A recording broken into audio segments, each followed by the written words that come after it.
بسم اللہ الرحمن الرحیم۔ معزز ناظرین، ان کیمرہ سیشن میں خوش آمدید۔ میں ہوں آپ کا میزبان احمد خلیل جازم۔ ناظرین، لاہور اور اس کے گرد و نواح کو 70 کی دہائی کے درمیان سے لے کر 80 کی دہائی کے اواخر تک دو بھائیوں نے اپنی دہشت کی لپیٹ میں لیے رکھا۔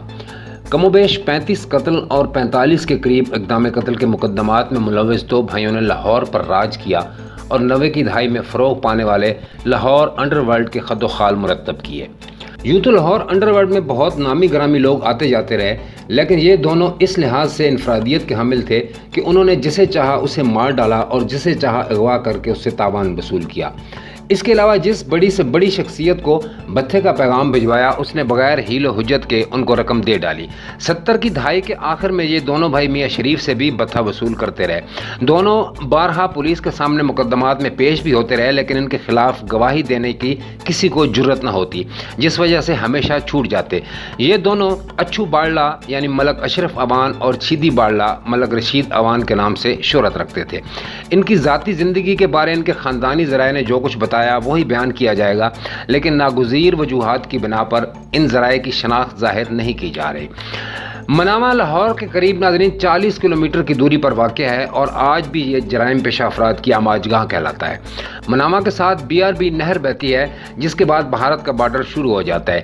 اسی منامہ کے علاقے میں اوان ڈھائی والا گاؤں لاہور کے شمال کی جانب راوی کنارے ایک ایسا علاقہ تھا جہاں 1960 اور 70 کی دہائیوں میں اس قدر آبادی نہیں تھی اور ویرانے کا راج تھا۔ آج بھی یہاں زیادہ تر علاقہ ویرانے پر ہی مشتمل ہے۔ اس وقت کیا عالم ہوگا اس کا اندازہ کیا جا سکتا ہے، اسی لیے لاہور میں رہنے والے اس علاقے کے اوانوں کو باڑلے یعنی باہر والے کہا جاتا ہے۔ بعض لوگ انہیں ایک نجس جانور سے بھی تشبیہ دیتے ہیں کہ شاید انہیں باڑلا اس کی وجہ سے کہا جاتا ہے، لیکن یہ درست نہیں ہے، بلکہ علاقے کی وجہ سے انہیں باڑلے یا بارلے کہا جاتا ہے۔ دراصل یہ دیہات اوان برادری پر مشتمل ہے اور یہاں پہچان کے لیے ہر گھرانے کو الگ نام سے جانا جاتا ہے، جیسے باڑلے، چکڑ اور ذیلدار وغیرہ۔ سرکل منامہ کے اسی علاقے میں علم دین باڑلے کے گھر میں پہلے ملک اشرف اور بعد میں ملک رشید پیدا ہوا اور اس کے بعد ان کی 6 بہنیں پیدا ہوئیں۔ 60 کی دہائی کے آخری برسوں میں پاکستان سے بھارت میں نمک کی سمگلنگ عروج پر تھی۔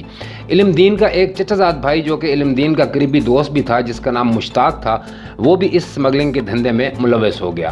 علم دین کا رجحان زمینداری کی جانب تھا، لیکن مشتاق کی وجہ سے وہ بھی انڈائریکٹ اس میں ملوث ہوتا چلا گیا۔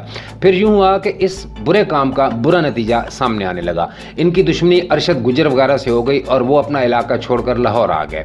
ایک روز علم دین بجلی کا بل جمع کرانے جا رہا تھا کہ بجلی گھر کے سامنے علم دین کو اس کے دونوں بیٹوں کے سامنے برقع پوش قاتلوں نے بے دردی سے قتل کر دیا۔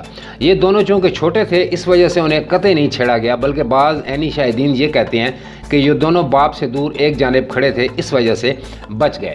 ناظرین، اچھو اور چھیدی ابھی کم عمر تھے کہ انہوں نے اپنے باپ کو اپنی آنکھوں کے سامنے قتل ہوتے ہوئے دیکھا۔ علم دین جو کہ ان کا باپ تھا، اس کے قتل پر صلح تو ہو گئی، لیکن ان دونوں بھائیوں کے دل میں باپ کے قتل کا کانٹا چبھتا رہا۔ علم دین کے قاتلوں میں سب سے اہم کردار ان کے نزدیک یونس چکڑ تھا، چنانچہ انہوں نے اسی کچی عمر میں طے کر لیا کہ اس شخص سے اپنے باپ کے قتل کا بدلہ ضرور لیں گے۔ ان دونوں کے خاندانی ذرائع کا کہنا تھا کہ اچھو اور چھیدی کو ان کے ایک چچا یوسف اور پھوپھی اس بات پر تانے دیتے تھے کہ تمہارا باپ تمہارے سامنے قتل کر دیا گیا اور تم لوگ بدلہ لینے کے بجائے ڈرپوکوں کی طرح انہیں معاف کر بیٹھے ہو۔ یہی وجہ تھی کہ ان کے دلوں میں بدلے کی آگ کبھی ٹھنڈی نہ ہو سکی۔ دیگر ذرائع کا کہنا ہے کہ وہ پہلی لڑائی یونس عرف جونا جو کہ چکڑ اوان فیملی سے تھا اور جو ان کے والد کے قتل میں ملوث تھا، اس کے ساتھ اس وقت ہوئی جب یونس خود جیل میں تھا اور اس کا بیٹا طفیل اپنے دیگر ساتھیوں کے ساتھ جیپ پر آ رہا تھا۔ اس لڑائی کی تفصیل بتاتے ہوئے کہا گیا کہ اچھو اور چھیدی کے ساتھ 2 لوگ بالا گاڑی اور تاؤ گاڑی آ کر شامل ہوئے۔ یہ راوی کے کنارے ایک گاؤں عالم پورہ کے رہنے والے تھے۔ جب اچھو اور چھیدی کا باپ قتل ہو گیا تو بابا انور نے حسین عرف حسینی عالم پوریا کے ساتھ مل کر بالا اور تاؤ گاڑی کے باپ کو قتل کر دیا تھا۔ ان کا تعلق یونس چکڑ کے ساتھ تھا، چنانچہ بالا اور تاؤ اچھو اور چھیدی کے ساتھ آ کر مل گئے اور یوں باڑلا گینگ کے ان 4 افراد کا دشمن ایک ہی تھا، یعنی کہ یونس عرف جونا چکڑ جو کہ گاڑیوں کے باپ کے قتل کے مقدمے میں جیل بھوگ رہا تھا۔ حالانکہ ان کے باپ کا قاتل بابا انور اور حسین عرف حسینی عالم پوریا تھا۔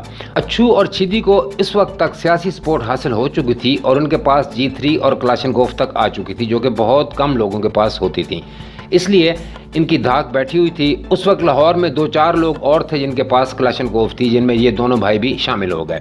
ناظرین، ایک جانب بالا گاڑی اور تاؤ گاڑی باڑلہ گروپ کے ساتھ مل گئے تھے تو دوسری جانب باڑلہ گروپ کے ساتھ چھبیل قوم کے کچھ لوگ بھی آ کر ملے۔ ان میں سراج اور اس کے بیٹے ملنگی، بھولی اور تاجو وغیرہ شامل ہو گئے۔ اب باڑلہ گروپ بہت مضبوط ہو گیا تھا۔ چھبیل کا ایک بندہ قتل ہوا تھا، اس کا پرچہ بھی یونس پر ڈال دیا گیا، چنانچہ یونس جیل میں تھا جبکہ اس کے بیٹے طفیل اور محمد حسین وغیرہ ڈیرہ آباد کیے ہوئے تھے۔ ابھی تک دونوں گروپس کا آمنا سامنا اس طرح نہیں ہوا تھا کہ ایک دوسرے پر ڈائریکٹ فائر کرتے، البتہ یہ طے تھا کہ اب اچھو اور چیدی نے باپ کے قاتل یونس کو قتل کرنا ہے۔ دونوں اطراف سے نوجوان خون ابل رہا تھا۔ باڑلہ گروپ نے جب دیکھا کہ اب یونس کے ڈیرے کی دیکھ بھال کرنے والا کوئی نہیں تو وہ ان کے ڈیرے پر قبضہ کرنے کے لیے نکل کھڑے ہوئے۔ اب یونس کے ڈیرے پر ایک بوڑھا یونس کا بڑا بھائی اور کچھ ملازم تھے جنہیں تشدد کر کے وہاں سے بھگا دیا گیا اور ڈیرہ پر مکمل طور پہ قبضہ کر لیا گیا۔ جب ڈیرے پر قبضہ ہو گیا تو وہاں سے باڑلہ گروپ کی دہشت مزید پھیل گئی اور یوں وہ علاقے بھر کے بلا شرکت غیر مالک بن گئے۔ ناظرین، باڑلہ گروپ میں سب لوگ 17 برس یا اس سے کم عمر کے شامل تھے، جبکہ یونس کے گروپ میں یونس جو کہ جیل میں تھا بہت ہی سمجھدار شخص تھا۔ اسی طرح اس کے بیٹے اور دیگر گروپ کے لوگ بھی بڑی عمر کے پختہ کار تھے۔ بظاہر وہ لوگ اپنے ڈیرے پر قبضے کو پی گئے، لیکن دراصل وہ اپنے ڈیرے کو چھڑانے کی تگ و دو میں مصروف ہو گئے۔ محمد حسین عرف حسینی عالمپوریہ اسی اثنا میں گاؤں چھوڑ کر دوسرے علاقے میں چلا گیا۔ ایک روز وہ یونس سے ملاقات کی غرض سے جیل گیا تو وہاں یونس نے اسے شرم دلائی کہ تم نے علاقہ چھوڑ کر اپنا ڈیرہ بھی باڑلہ گروپ کے قبضے میں دے دیا۔ چنانچہ اس وقت حسینی عالمپوریہ نے یونس سے کہا کہ وہ ان سے اپنا ڈیرہ بھی واپس لے گا اور علاقے میں جا کر دوبارہ گروپ بھی مضبوط کرے گا۔ اب وہ اس طاق میں تھا کہ کسی طرح یونس کا ڈیرہ اچھو اور چیدی سے واپس چھڑا لیا جائے۔ جب کچھ عرصہ قبل یوسف چکڑ قتل ہوا تھا تو اس وقت اس کی سفید گھوڑی باڑلے ہتھیار لے گئے تھے۔ وہ گھوڑی اس وقت بھی ان کے پاس تھی۔ یہ بہت نایاب نسل کی گھوڑی تھی جو باڑلے بڑے فخر سے اپنے ساتھ لیے پھرتے تھے۔ ادھر یونس کے ساتھی حسینی کے بارے اچھو اور چیدی باڑلے کو خبر مل گئی تھی کہ وہ گروپ مضبوط کر رہے ہیں، چنانچہ انہوں نے اس گروپ کی کمر توڑنے کے لیے پلان مرتب کیا۔ گاؤں کے ایک موچی کو چکڑوں کے پاس بھجوایا کہ انہیں کہے کہ یوسف کی گھوڑی ٹریکٹر ٹرالی کے ساتھ بندھی ہوئی ہے، شاید اچھو یا چیدی میں سے کوئی وہاں آیا ہوا ہے، اچھا موقع ہے اسے وہاں جا لیا جائے اور گھوڑی سمیت اپنے دشمن کا خاتمہ کر دیا جائے۔ باڑلہ گروپ کے لوگ ٹریکٹر ٹرالی میں لیٹ کر چھپ گئے جبکہ دیگر لوگوں نے درختوں میں گھات لگا لی۔ موچی انہیں یہ کہہ کر وہاں لے آیا کہ اچھو یا چیدی کو بے خبری میں جا لیا جائے۔ چنانچہ چکڑ حسینی عالمپوریہ کے ساتھ جب وہاں پہنچے تو انہوں نے ٹرالی کے ساتھ گھوڑی بندھی ہوئی دیکھ لی اور باڑلوں کے ٹریپ میں آ گئے۔ جیسے ہی وہ گھوڑی کے قریب پہنچے باڑلہ گروپ نے ان پر فائرنگ شروع کر دی۔ چکڑ گھیرے میں آ گیا، گمسان کا رن پڑا، دونوں طرف سے بے دریغ فائرنگ کی گئی۔ اسی اثنا میں حسینی عالمپوریہ کی دونوں ٹانگوں پر گولیاں لگ گئیں اور وہ ٹریکٹر ٹرالی کے ٹائر کے ساتھ ٹیک لگا کر دشمنوں کے فائرنگ کی زد میں آ گیا۔ ناظرین، باڑلے فائرنگ کرتے ہوئے ان کے اوپر چڑھے۔ چکڑوں کے ساتھ جو گینگ تھا وہ سب بھاگ نکلے۔ اس گینگ میں ایک جیدار شخص تھا، اس کا نام خدا جانے کیا تھا۔ اس نے حسینی عالمپوریہ کو کہا میرا شیوا نہیں ہے کہ میں اپنے دوست کو مشکل میں ڈال کر بھاگ نکلوں۔ چنانچہ اس نے حسینی کو کاندھوں پر اٹھا لیا اور کسی محفوظ مقام کی طرف بھاگ نکلا۔ اس کے کاندھوں پر سوار حسینی تسلسل سے باڑلوں پر فائرنگ کر رہا تھا، لیکن تابکے جس نے حسینی کو اٹھایا ہوا تھا اسے بھی فائر لگ گئے اور وہ گر گیا۔ حسینی عالمپوریہ نے اسے کہا تم جان بچاؤ، میں تمہیں کور دیتا ہوں، میں تو بھاگ نہیں سکتا، اب جو ہوگا دیکھا جائے گا۔